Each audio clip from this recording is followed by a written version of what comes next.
ನಮಸ್ತೆ ವೀಕ್ಷಕರೇ, ಇನ್ಫೋ ಮಾಸ್ಟರ್ಗೆ ಸ್ವಾಗತ. ಉಳುವ ಯೋಗಿಯ ನೋಡಿಲ್ಲಿ ಭಾಗ 43 ಕನ್ನಡಪ್ರಭದಲ್ಲಿ ಇದು ಬಿತ್ತರಾಗಿದೆ. ಹೈನುಗಾರಿಕೆಯಿಂದಲೇ ಬದುಕು ಕಟ್ಟಿಕೊಂಡಿರುವ ರೈತ ಕುಟುಂಬ.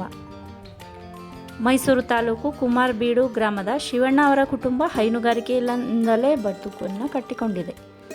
ಅವರಿಗೆ 1 ಎಕರೆ ಜಮೀನಿದೆ. ಸ್ವಂತ ಹಣದಿಂದ ಒಂದು ಕೊಳವೆ ಬಾವಿ ಕೊರೆಸಿದ್ರು. ಸಮಾಜ ಕಲ್ಯಾಣ ಇಲಾಖೆಯ ಗಂಗಾ ಕಲ್ಯಾಣ ಯೋಜನೆಯಲ್ಲಿ ಮತ್ತೊಂದು ಕೊಳವೆ ಬಾವಿ ಕೊರೆಸಿದ್ದಾರೆ. ಆರಂಭದಲ್ಲಿ ಕೋಸು, ಟೊಮೆಟೊ, ಬೀನ್ಸ್, ಸೊಪ್ಪು ಬೆಳೆದು ಜೀವನ ನಿರ್ವಹಿಸ್ತಿದ್ರು. ಇದು ಕಷ್ಟ ಅನಿಸಿದಾಗ ಹೈನುಗಾರಿಕೆ ಕಡೆ ಹೊರಳಿದ್ರು.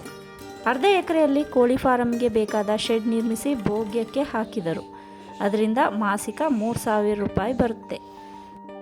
ಇನ್ನು ಅರ್ಧ ಎಕರೆಯಲ್ಲಿ ಜಾನುವಾರುಗಳಿಗೆ ಬೇಕಾದ ಹಸಿರು ಮೇವು, ಫಾರಂ ಹುಲ್ಲು, ಜೋಳ ಬೆಳೆಯತೊಡಗಿದ್ರು. ಪ್ರತಿನಿತ್ಯ ಡೈರಿಗೆ 10 ಲೀಟರ್ ಹಾಲು ಪೂರೈಸ್ತಾರೆ. ಕೆಲವೊಮ್ಮೆ ಇನ್ನೂ ಹೆಚ್ಚು ಹಾಲು ಪೂರೈಸ್ತಾರೆ. ಇದರಿಂದಲೇ ಮಾಸಿಕ 10ರಿಂದ 20,000 ರೂಪಾಯಿವರೆಗೂ ಗಳಿಕೆ ಇದೆ. ಇದಲ್ಲದೆ ಈಗಲೂ ಸೊಪ್ಪು, ತರಕಾರಿ ಬೆಳೆಯುತ್ತಿದ್ದು ಮೈಸೂರಿನ MG ರಸ್ತೆಯ ತರಕಾರಿ ಮಾರುಕಟ್ಟೆಗೆ ತಂದು ಮಾರಾಟ ಮಾಡ್ತಾರೆ. ಇದೆಲ್ಲದರ ಪರಿಣಾಮ ಆರ್ಥಿಕವಾಗಿ ಚೇತರಿಕೆ ಕಂಡರು. 2 ಹೆಣ್ಣು ಮಕ್ಕಳಿಗೂ ಮದುವೆ ಮಾಡಿದ್ದಾರೆ. ಮಗ ಮೈಸೂರಿನ ಖಾಸಗಿ ಕಂಪನಿಯಲ್ಲಿ ಉದ್ಯೋಗಿ. ಶಿವಣ್ಣ ಅವರು ಹೇಳುವಂತೆ, ವ್ಯವಸಾಯ ಕಷ್ಟ ಏನಿಲ್ಲ, ಮನಸ್ಸಿನಿಂದ ಮಾಡಿದರೆ ಯಾವುದೂ ಕಷ್ಟವಲ್ಲ. ನಾನು ಹೈನುಗಾರಿಕೆಯಿಂದಲೇ ಬದುಕು ಕಟ್ಟಿಕೊಂಡಿದ್ದೇನೆ ಅಂತಾರೆ. ಇವರನ್ನು ಸಂಪರ್ಕ ಮಾಡಬೇಕಾಗಿರೋ ವಿಳಾಸ: ಶಿವಣ್ಣ ಬಿನ್ ಲೇಟ್ ಚೆನ್ನನಾಯಕ, ಕುಮಾರಬೀಡು, ಇಲವಾಲ ಹೋಬಳಿ, ಮೈಸೂರು ತಾಲೂಕು, ಮೈಸೂರು ಜಿಲ್ಲೆ.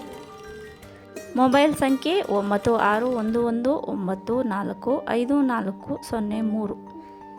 ರೈತ ಬಾಂಧವರೇ, ನಾಳೆ ಇನ್ನೊಬ್ಬ ಪ್ರಗತಿಪರ ರೈತರ ಕುರಿತಾದ ಮಾಹಿತಿಯೊಂದಿಗೆ ಮತ್ತೊಂದು ವಿಡಿಯೋದಲ್ಲಿ ಭೇಟಿಯಾಗೋಣ. ಸ್ನೇಹಿತರೆ, ಧನ್ಯವಾದಗಳು.